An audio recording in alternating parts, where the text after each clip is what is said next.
Hi viewers, good evening. నేనండి బంట్పల్లి బలరామకృష్ణ. ఈరోజు అక్షరాస్యత ఆవశ్యకతపై ఒక గేయాన్ని ఆలపించబోతున్నాను. మీ అందరికీ తెలుసు, 2011 సెన్సస్ ప్రకారంగా ఇప్పటికీ భారతదేశంలో 72% మాత్రమే అక్షరాస్యులు ఉన్నారు. సో చదువు తాలూకా ఆవశ్యకత అనేది చాలా అవసరం.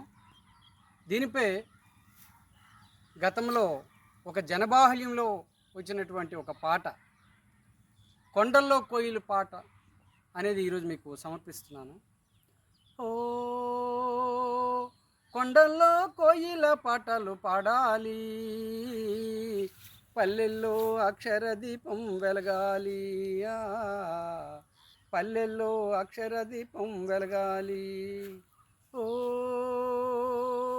కొండల్లో కోయిల పాటలు పాడాలి, పల్లెల్లో అక్షర దీపం వెలగాలి, పల్లెల్లో అక్షర దీపం వెలగాలి. ప్రతివాడు తిక్కనాయి నవభారతం రాయాలన్నా, నవభారతం రాయాలన్నా, ప్రతి మహిళ మల్లవోలే రామాయణమే చెప్పాలన్నా, రామాయణమే చెప్పాలన్నా.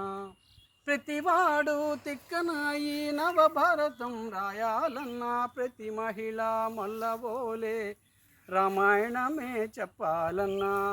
సంకురాతిరి ముగ్గులు వేసే చక్కనైన నా అక్కల చేతులు, కాగితాలపై కలం పట్టుకొని పల్లె పాటలే రాయాలన్నా.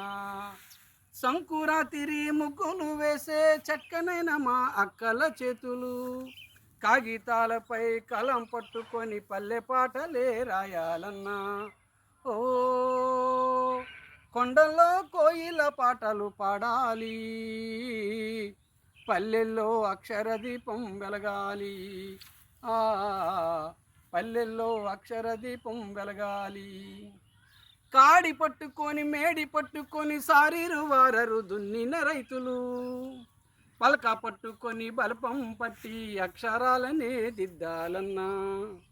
ఓ కొండల్లో కోయిల పాటలు పాడాలి, పల్లెల్లో అక్షర దీపం వెలగాలి.